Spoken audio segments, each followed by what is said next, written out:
Bawaslu RI itu punya rancangan untuk bisa mendidik 16.400-an kader.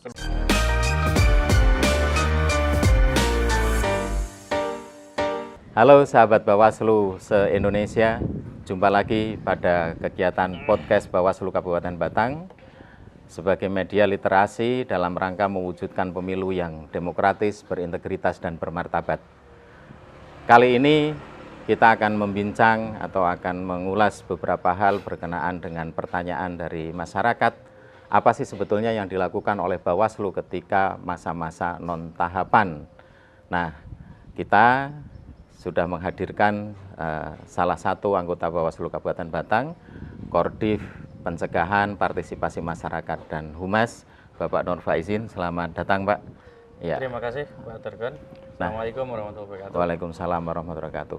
Tema kita kali ini akan membincang seputar apa yang menjadi pertanyaan sebagian besar masyarakat tentang apa sih sebetulnya yang dilakukan oleh Bawaslu atau penyelenggara pemilu ketika tahapan-tahapan pemilu itu tidak berjalan atau sedang tidak dilakukan, atau sebetulnya tahapan pemilu itu berjalan terus-menerus dari pemilu ke pemilu, Pak. Ya.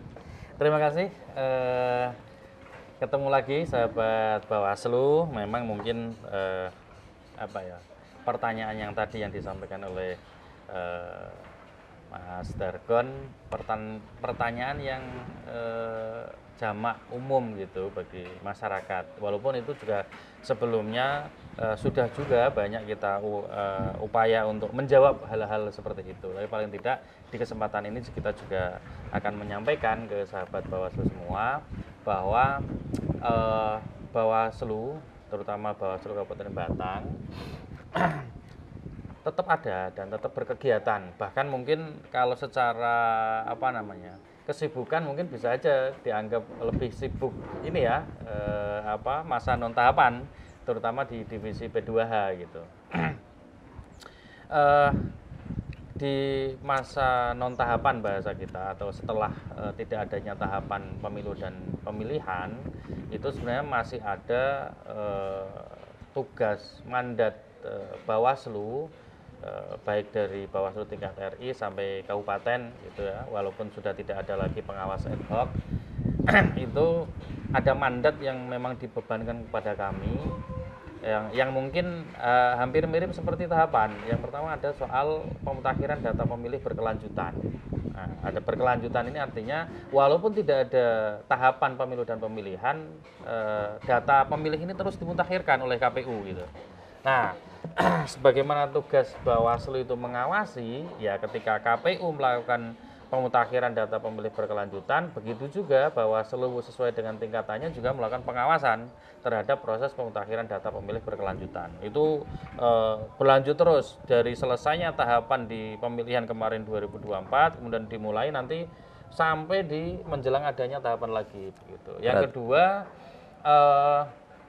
kita juga punya mandat sesuai juga dengan Undang-Undang Pemilu. Kita diberi mandat untuk melakukan pengembangan pengawasan partisipatif, dan itu terus dilakukan, tidak tergantung tahapan, baik itu ada tahapan ataupun tidak ada tahapan. Bahkan justru yang lebih banyak kita lakukan di masa non tahapan yang konsentrasinya adalah pengembangan pengawasan partisipatif gitu. Nah, Pak, kalau berbicara tentang pengawasan partisipatif kan berarti basisnya partisipasi ya, Pak? Partisipasi masyarakat. Bukan Bawaslunya sendiri ya. Artinya ada keterlibatan dari pihak luar kan gitu. Ya. Nah, itu sasarannya ke siapa, Pak? Ya, kalau sesuai juga dengan tagline di kita kan Bawaslu bersama rakyat. Berarti ya bersama Bawaslu mengajak seluruh komponen dari rakyat atau masyarakat secara keseluruhan untuk bagaimana bisa terlibat di dalam pengawasan partisipatif. Nah, momen non tahapan ini menjadi momentum penting bagi kita untuk menebar benih atau menanam bagaimana masyarakat akan lebih bisa kita ajak bersama-sama, kita di Bawaslu datang ke tengah-tengah masyarakat, baik itu ke sekolahan, ke desa, ke kelompok-kelompok masyarakat dan sebagainya itu untuk mengajak mereka, ya tentunya lewat edukasi, lewat sosialisasi dan sebagainya, mengajak mereka untuk terlibat di dalam pengawasan pemilu, atau paling tidak ya kita bicara soal demokrasi, soal politik, soal kepemiluan dan sebagainya, itu yang harapannya itu nantinya sesuai dengan mandat tadi, mengajak masyarakat untuk terlibat di dalam pengawasan partisipatif. Nah, masyarakat yang mana ini ya tadi secara keseluruhan sebenarnya, cuma ada beberapa segmen, misalkan kita mengajak kalangan pramuka, kita ada namanya Saka Adiasta, begitu. Kemudian di sekolahan kita lewat Bawaslu Mengajar, ke desa kita ada desa anti politik uang, desa pengawasan yang menjadi mitra atau binaan di Bawaslu, gitu. Tadi kan berbicara tentang hal-hal yang dilakukan di luar atau di tengah non tahapan ini kan banyak sekali ya, mulai dari ada program Tilik Desa dan lain sebagainya. Nah, kemudian untuk tujuan utamanya sebetulnya ketika kita membentuk pengawas partisipatif itu apa, Pak? Ya, tentunya tadi juga berkorelasi dengan mandat kita di undang-undang, kemudian juga dengan tagline tadi, bersama rakyat awasi pemilu. Itu intinya harapan kita adalah tugas pengawasan terhadap proses dan tahapan pemilu tidak hanya menjadi tugas lembaga Bawaslu secara kelembagaan, baik itu yang permanen dari pusat sampai kabupaten ataupun yang ad hoc gitu. Tetapi juga bagaimana menumbuh kembangkan kesadaran secara kolektif seluruh rakyat, seluruh masyarakat bahwa hajat pemilu adalah hajat bersama. Mengawasi dan memastikan bagaimana pemilu dilaksanakan sesuai dengan regulasi itu menjadi kewajiban bersama. Itu yang kemudian kita dorongkan, kita kembangkan di dalam proses pengembangan pengawasan partisipatif itu. Gitu. Ya, itu kan bagian dari program, sebut sajalah Bawaslu Batang itu ya. Nah, kalau secara struktur hierarkis, Pak, dari Bawaslu RI sampai ke provinsi, ada tidak program khusus yang mengarah kepada pelibatan masyarakat ini? Oh ya, terkait dengan program khusus, kebetulan ini Mas Dargon, di bulan-bulan ini kita dipandu oleh Bawaslu RI dan juga di atas arahan dari Bawaslu Provinsi, kita sedang akan melaksanakan sebuah pendidikan bagi masyarakat umum, atau kita sebutnya dengan P2P. P2P. P2P, apa itu, Pak? Singkatan dari Pendidikan Pengawas Partisipatif. Nah, ini sebenarnya bukan program baru ya di Bawaslu begitu. Bahkan sudah berlangsung sejak lama, periode Bawaslu yang kemarin dari kabupaten kota, bahkan sebelum adanya Bawaslu Kabupaten Kota, dulu masih ada Panwas Kabupaten, itu juga sudah mulai bergulir bagaimana upaya untuk meningkatkan partisipasi masyarakat. Dulu ada namanya gerakan 1000 atau pengawas partisipatif begitu.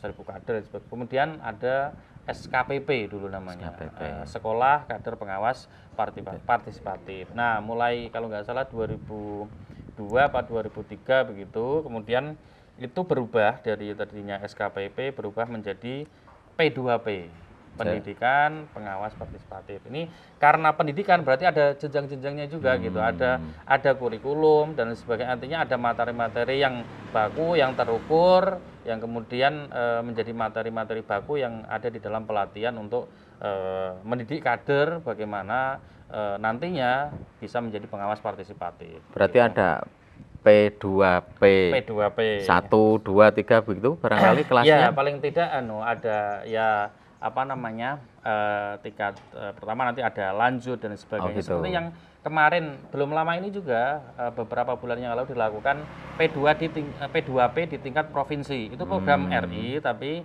dilaksanakan di tingkat provinsi. Itu kalau di Jawa Tengah melibatkan sekitar 100-an kader yang itu merupakan kader yang sebelumnya sudah ikut P2P atau SKPP.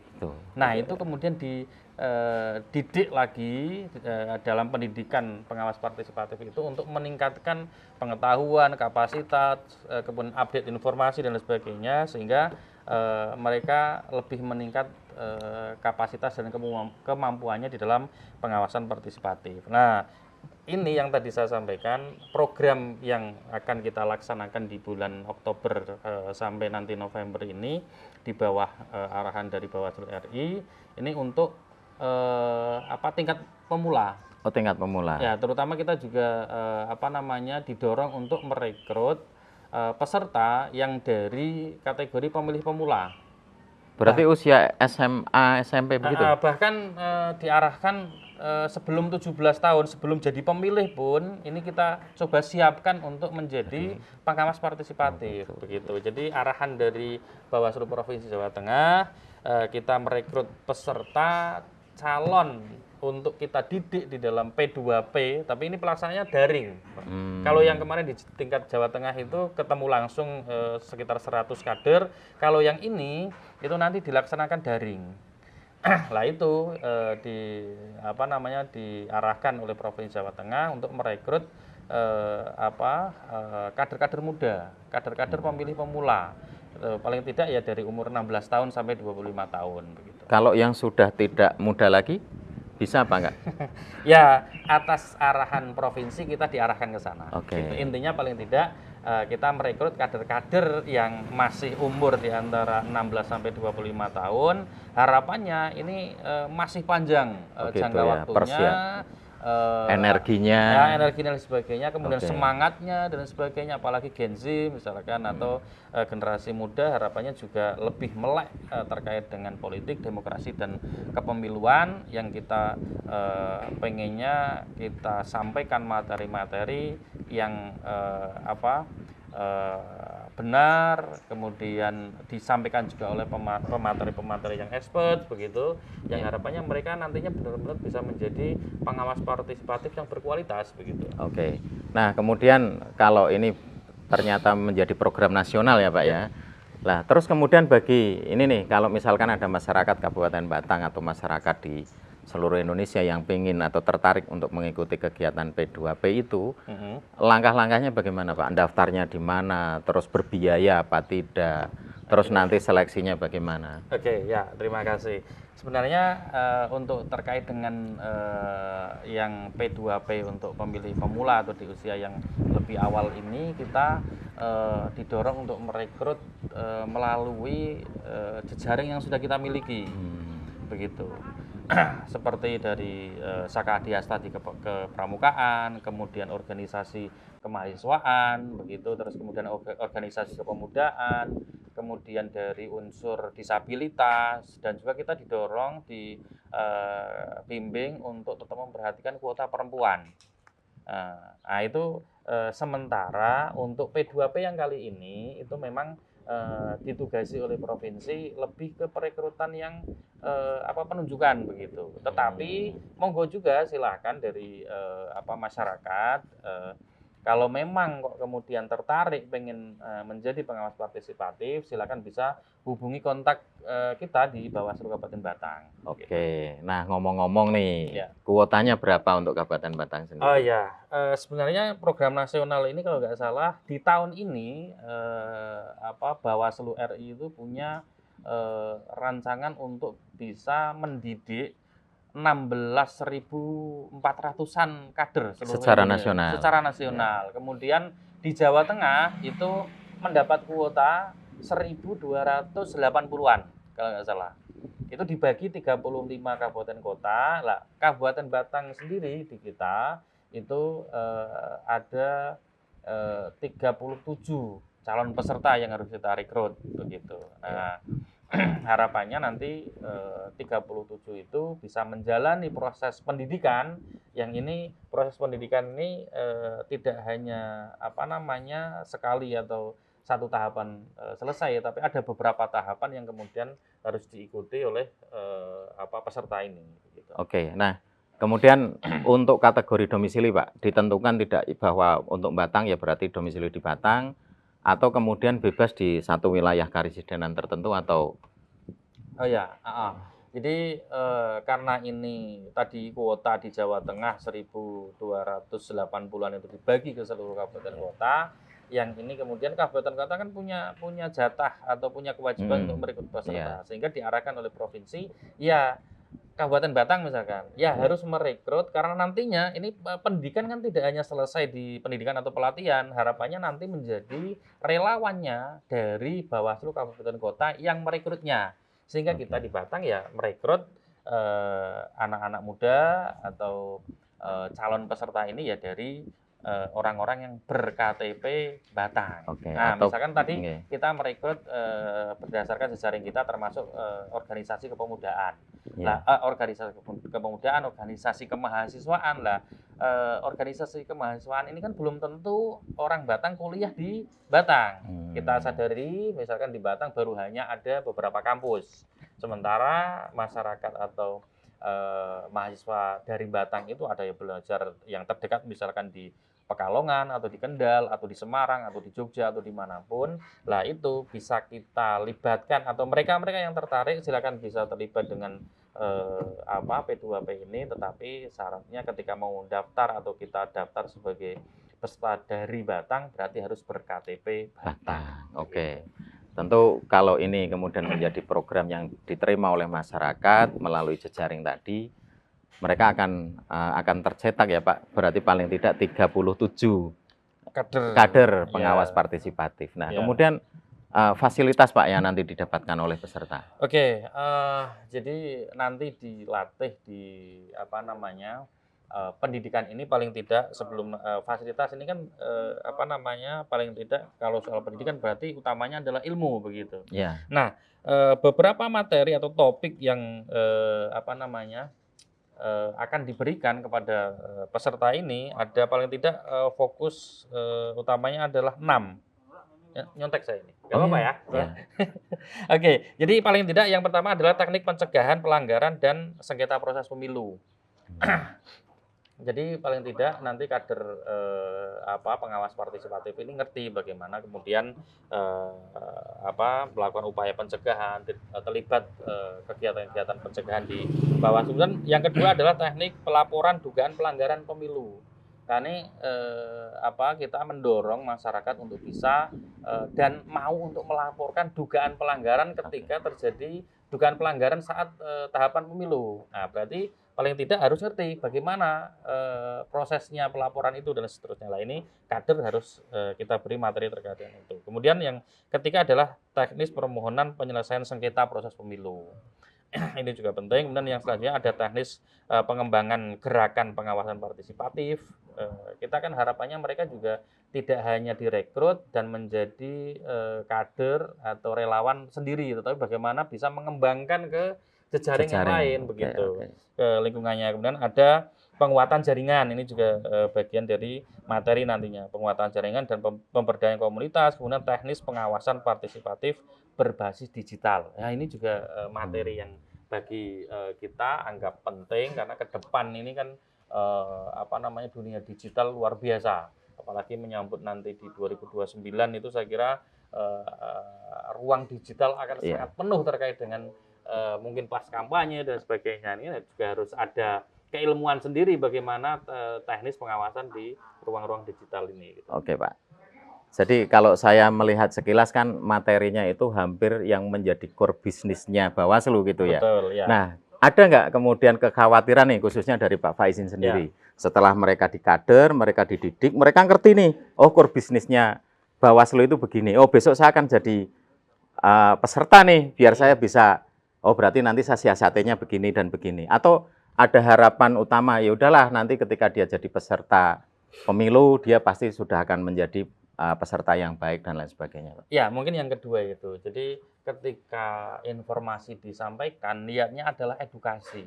Lah edukasi itu kan niatnya bagaimana kemudian setelah orang tahu harapannya melakukan, bukan mensiasati sebaliknya begitu. Itu yang kita harapkan sebenarnya. Sebagaimana pendidikan itu kan bagaimana mengajarkan sesuatu yang baik untuk dilakukan atau mengajarkan contoh-contoh yang tidak baik agar dihindari atau tidak dilakukan. Begitu juga kita harapkan terhadap peserta ini ketika kita didik, berikan materi-materi yang juga ini materi-materi inti dari kalau sebutannya Pak Dargon tadi adalah core bisnisnya lembaga Bawaslu, ya harapannya ini juga tadi pengawasan itu tidak hanya bisa dilakukan oleh personil di kelembagaan Bawaslu, tetapi oleh kader-kader yang kita didik, harapannya juga tidak jauh berbeda kemampuan pemahaman terhadap pengawasan pemilu begitu. Oke. Nah, jadi sebetulnya ada harapan mulia dari Bawaslu RI ini kalau saya lihat bagaimana kemudian memberikan pendidikan politik ya Pak ya kepada masyarakat ya, berkenaan dengan salah satunya adalah keterlibatan masyarakat untuk turut serta mengawasi prosesnya. Oke, melalui pendidikan pengawas partisipatif. Oke. Nah, saya kira ini adalah program yang cukup bagus ini. Nah, selain itu Pak, terobosan yang dilakukan oleh Bawaslu yang bersifat inovasi selain tadi ya tilik desa dan lain sebagainya, ada nggak upaya-upaya yang melibatkan masyarakat secara langsung? Iya, sebenarnya pengennya kita banyak ya inovasi yang bisa kita lakukan di dalam masa non tahapan ini, tetapi dalam beberapa hal kadang kita ada juga keterbatasan. Niatnya kita ya tidak hanya soal tilik desa, kunjungan ke sekolahan, tapi kita juga sebenarnya sudah ada program, misalkan kita kunjungan ke beberapa tokoh, baik tokoh kepemudaan, tokoh keagamaan dan sebagainya, untuk ya kita diskusi bareng bagaimana kemudian mengevaluasi pelaksanaan pemilu dan pemilihan yang kemarin-kemarin untuk menjadi refleksi dan perbaikan ke depan. Begitu. Ini yang mungkin memang sampai detik ini belum kita laksanakan karena ternyata yang tadi dianggap masyarakat Bawaslu ngapain begitu ternyata luar biasa pekerjaannya. Begitu. Bahkan apalagi teman-teman humas ini mengelola medsos yang kemudian tiap hari harus produksi konten, upload, tidak hanya konten-konten video tapi kemudian ada infografis, ada pemberitaan dan sebagainya. Ternyata ketika kita jalani itu habis energi, habis waktu dan sebagainya. Nah ini juga kita mohonkan juga sudah ada rencana selain tadi ketemu tokoh dan sebagainya, kita juga yang berjejaring dengan kita di Batang ada rotasi atau perisai demokrasi bangsa atau Laskar Jaga Hak Pilih itu juga sebenarnya sudah ada rencana untuk janjian podcast kita ngobrolin soal demokrasi, soal kepemiluan dan sebagainya. Itu juga ya masih sebatas itu sebenarnya yang kita lakukan inovasi-inovasi terkait dengan bagaimana pengembangan soal kepemiluan dan demokrasi. Selain itu, soal yang pengawasan PDPB ini juga kita sangat mengharapkan partisipasi. Jadi kolaborasi antara Bawaslu dengan masyarakat itu juga kita terus upayakan. Bagaimana masyarakat kita dorong lewat posko aduan PDPB itu juga siapapun sebenarnya, tidak hanya yang selama ini berjejaring dengan kita. Posko aduan PDPB yang kita share di medsos itu harapannya siapapun yang kemudian punya data-data terkait dengan data pemilih, ada misalnya yang sudah meninggal atau yang kemudian sudah memenuhi syarat misalnya sudah 17 tahun atau pindah domisili, pindah kependudukan gitu dari desa A pindah ke desa B dan sebagainya, hal-hal seperti itu silakan bisa dilaporkan ke kami lewat posko aduan PDPB. Nah, itu juga bagian dari upaya kita untuk melibatkan masyarakat secara aktif untuk terlibat di dalam proses pengawasan. Gitu. Walaupun tidak ada tahapan, tapi hari ini KPU atau di penyelenggara pemilu di kita itu masih melakukan tahapan program namanya pemutakhiran data pemilih berkelanjutan. Oke, yang paling akhir ini Pak. Ya. Tadi kan ngomong jejaring ya, artinya kan Bawaslu telah membangun jejaring dengan desa, kelurahan gitu kan. Nah, yang selama ini jejaring itu simbiosis mutualismenya apa Pak? Misalkan desa memberikan apa ke Bawaslu atau bagaimana? Oh ya, sebenarnya Bawaslu sudah taken MOU dengan paling tidak 16 desa kelurahan sekabupaten Batang. Ya baru 16 begitu karena jumlah desa dan kelurahan kita kan cukup banyak begitu. Nah, tentu kerjasama itu ya harusnya saling menguntungkan begitu. Nah, apa yang selama ini terjadi? Misalkan kemarin kita tilik desa ke desa Sijono, begitu. Jadi kolaborasinya misalkan kita selama ini minta peran dari desa-desa yang kita ajak MOU itu di tahapan di masa yang sekarang, misalkan kita minta untuk membantu di dalam pemutakhiran data pemilih berkelanjutan.